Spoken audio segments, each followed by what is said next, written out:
Welcome, you're watching the Thrift Store Rundown, laying the smackdown on you on a budget. It's somewhat hard to believe that 2 decades ago, WWE first laid the smackest down on Friday nights. First, and for the longest time, on UPN, later My Network TV. Then it did stints on Sci-Fi and USA, which is currently where Monday Night Raw still airs, on Thursdays, and even on Tuesdays sometimes, I believe in tandem with NXT. Now it's home on Fox, back on Friday nights where it belongs.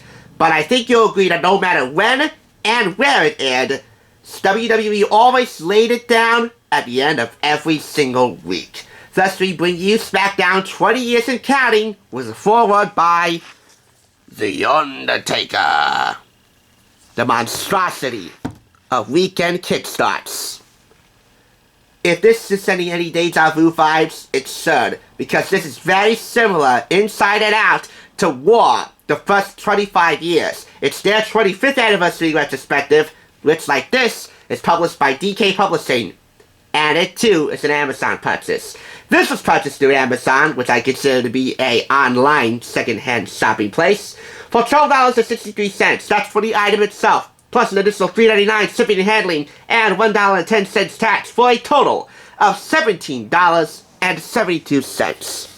Retail prices, $24.99 in the US and $31.99 in Canada. And if you are so inclined, check the link in the description for my review of War, the first 25 years. SmackDown 20 Years and Counting brings you all of the greatest moments of WWE's dynamic blue brand. The most exciting matches, the wildest controversies, the celebrity appearances, and the biggest shocks. Now, like War, the first 25 years, this does not summarize every episode of Friday Night SmackDown or Tuesday or Thursday Night SmackDown, but it does summarize a great amount of SmackDown episodes for every year that it was on the air. Plus, several sidebar features, including introducing, bringing you up to date on the debut of a current or former WWE superstar at that time. Like, for example, John Cena. June 27, 2002 was his debut on Friday Night SmackDown, when he took on Hall of Famer Kurt Angle by answering an open invitation from the Olympian.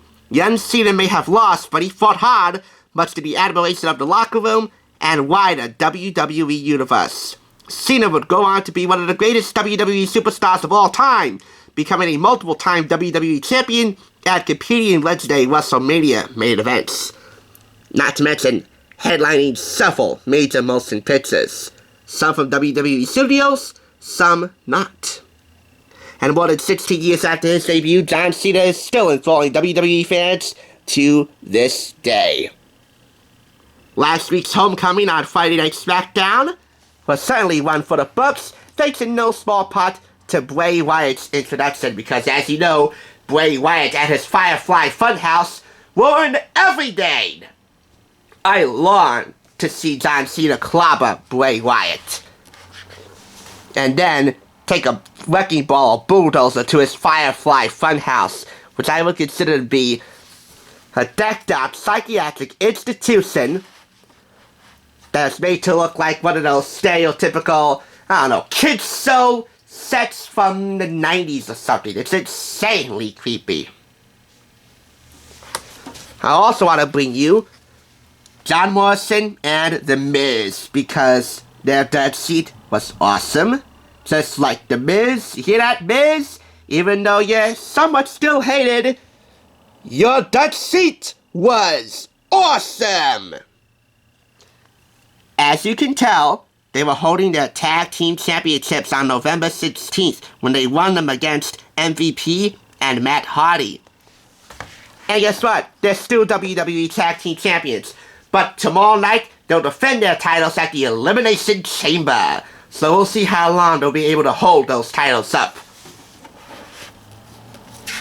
Now, as we walk through, I want to take you to 2008. And I also want to tell you a little bit about my years watching Friday Night SmackDown, which began, I believe, at the middle of the year, 2008. But before I do that, here's an important introducing sidebar. Introducing my WWE crushes, the Bella Twins. August 29th, 2008. In her debut match, a rookie by the name of Brie Bella socked a highly experienced Victoria. After being thrown out of the ring, Brie escaped it under it. Victoria dragged her out, seeking a seemingly sudden victory. However, to Victoria's amazement, Brie was suddenly all energy and pinned her. This pattern would be repeated for weeks until it was revealed that beneath the ring, Brie was switching places with her identical twin sister, Nikki Bella.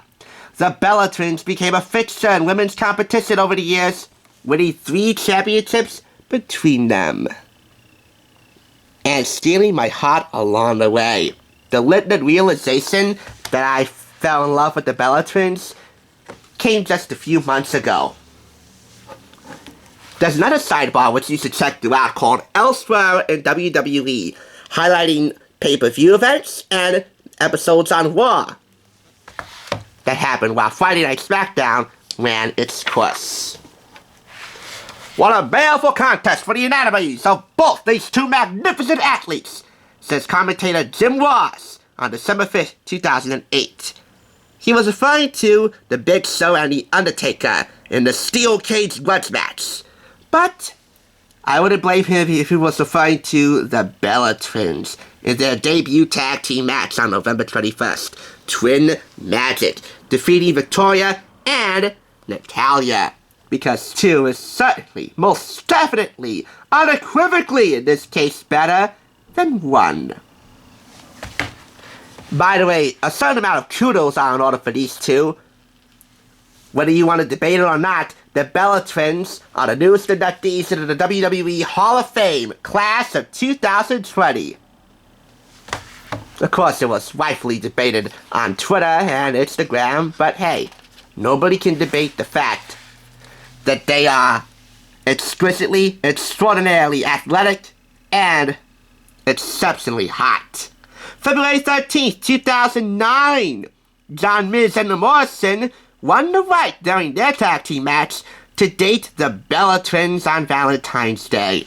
I would gladly take all the skull-crushing finales and star-sit pain maneuvers to win a date with either Brie or Nikki, but seeing how that's never going to happen in the future, and given what happened at the end of their date with the Bella Twins on Valentine's Day, well, let's just say better them than me. Now on to 2009. And I also want you to take notice of all the amazing photography in here. By the way, the word amazing, in my opinion, is horribly overused, but in this case, it's certainly appropriate. I mean, this is nothing short of it. This is SmackDown's 10th anniversary celebration. After forming a star-studded team with John Cena and D-Generation X, The Undertaker celebrates his team's victory over CM Punk, Randy Orton, and Legacy as part of SmackDown's 10th anniversary celebration, with confetti flying everywhere. Now we're going to 2010, the formation of the Straight Edge Society. Throughout 2010, the WWE Universe was consistently amazed to see how ruthless superstars were prepared to be to attain their goals, almost like the Ruthless Aggression era coming back. Whether it was CM Punk expanding his cult-like Straight Edge Society with Luke Gallows and Serena, Kane attacking his own brother Undertaker in order to put him out of commission, Alberto Del Rio injuring in-ring competitors, or Dolph Ziggler dating SmackDown consultant Vicky Guerrero. How many roles are you going to give Vicky Guerrero? General manager, commissioner, consultant? What's next? Ringside correspondent? Play-by-play announcer? Color commentator? Arg! Dolph Ziggler dated Vicky Guerrero to gain a career advantage, but no matter what, it seemed that the superstars of SmackDown would stop at nothing to reach the top. This is particularly aggravating. March 12th, 2010. The threatening, black-clad figure of CM Punk looms over Rey Mysterio's frightened family, spoiling daughter Alia's birthday celebrations. I should bring up for the record the ridiculous custody match between Rey Mysterio and the late, great God bless him, Eddie Guerrero, to regain custody of Rey Mysterio's son Dominic, after Eddie Guerrero found out that he was indeed the father of Dominic. This custody match never should have happened, but it happened at SummerSlam. It was like a Money in the Bank ladder match. Instead of a title contract match shot, there are custody papers hanging above the ladder inside the briefcase. I'll link it below if you want to check it out. It should be in the WWE Top 10 compilation somewhere. Rey Mysterio's greatest moments. I'll link that below. But that was ridiculous. Rey Mysterio had to wrestle his ass off and had the match of his life to regain his own flesh and blood. Captivating? Compelling? I don't know. Maybe, but somewhat lazy. Now on to 2011. 2 major voids had to be filled on SmackDown this year. One lasted most of the year. The other resulted in a permanent loss. The latter occurred when Edge, a mainstay of the show, was forced to retire owing to a medical issue. The other disappearance was Undertaker, who went absent from the WWE ring after defeating Triple H at WrestleMania XXVII. Happily, the dead man would return in 2012. The loss of Edge, however, led to a number of superstars attempting to step up and take his spot, including his former tag team partner Christian, which he did successfully at WWE's 2011 Extreme Rules pay-per-view, which I will also link below because I happen to own that DVD. As well as Randy Orton, Mark Henry, Big Show, and Daniel Bryan. And only another one of them was able to do it successfully. Oh, I haven't told you about my years watching Friday Night SmackDown. I'll get to that. Oh! Before I get to that, another Bellatrix moment, which happened May 20th. Nothing cheesy about Brie.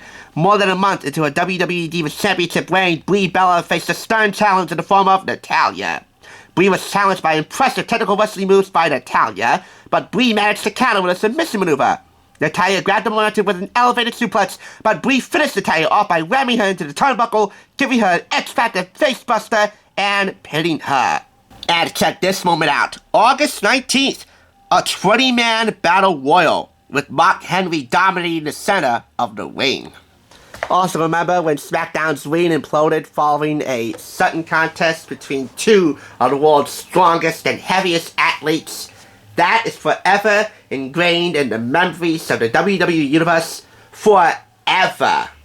And yes, that is featured in this book too. Me and my stepdad would watch Monday Night Raw every Monday. However, we had to go to sleep right afterward because, for the most part, Mondays were school nights. This is the 41-man Battle Royal, October 14, 2011, in celebration of SmackDown becoming the second longest-running weekly episodic cable TV series in history. That match was instated by General Manager Theodore Lon and Raw General Manager, at the time, and Executive Vice President of Talent Relations, John Laurinaitis, the heel of the executives. Anyway, me and my stepdad watched Monday Night Raw every Monday, but then we had to go to sleep soon afterwards because, for the most part, those were school nights. Which is why Friday Night SmackDown was a little more special. Because we would stay up late watching, and in between commercials, when we were in the parents' room, we wrestled on the mattress, pulling off our own signature moves and attempting to copy some moves of the Divas and Superstars. And we had a great amount of fun doing that, which is why I always look forward to Friday nights. Not only would you have off of school the next 2 days because it was a weekend, Saturday and Sunday, but if you were in the WWE Universe, you always watch Friday Night SmackDown. That's exactly what my stepfather and I did. When Mother didn't have company, we watched in the parents' room. Actually, when my mother had company, we watched in the parents' room. But when Mother didn't have company, we would often watch in here. Although my mattress was a little too small for wrestling. But we wrestled long, arduous, and hard back in those days. July 23rd, 2015, Nikki Bella solidifies her position in the Women's Revolution by hitting Naomi with a whack attack maneuver. The best whack attack, although not the most natural whack attack, in the WWE Divas division, if you know what I mean. Yeah, we all know. Anyway, SmackDown would sometimes be preempted, much to our great disappointment, often by breaking news events or by one case, which is still very vivid in my brain, the Hope for Haiti Now telethon. In those cases, SmackDown would not air until late at night, and sometimes neither one of us would have the energy to stay up late, and we often would fall asleep. Which was sad. So thank God WWE posted a few episodes of Friday Night SmackDown from those good days on their YouTube channel. And of course you can watch them on WWE Network, but you have to pay to do so. Look at this. I love this highlight right here. 2017, April 4th, The Miz and Maurice mockingly imitate John Cena and Nikki Bella. I can tell you right now, Maurice absolutely passes to a T as Nikki Bella. And The Miz does a pretty damn good job impersonating John Cena. Plus, and don't take this the wrong way, Maurice's whack attack is real. At least now, we can tell which twin is which, Brie and Nikki, and not just by who they married, or whom one is about to marry. As you know, Brie Bella is married to Daniel Bryan. I also gotta give the Bella twins props one last time, because they're both expecting within weeks of each other. What are the odds? So, now you know about my glory days watching SmackDown with my stepdad. We can no longer wrestle together because he's often in great pain and he can hardly walk nowadays, let alone wrestle. Plus, I have my own bed in here and Mother rarely has any company nowadays on Friday nights. But I'll always remember these days with a great big smile. Just like the WWE Universe will fondly remember the good 2 decades that Friday Night SmackDown had. And the next 2 decades of awesomeness to follow.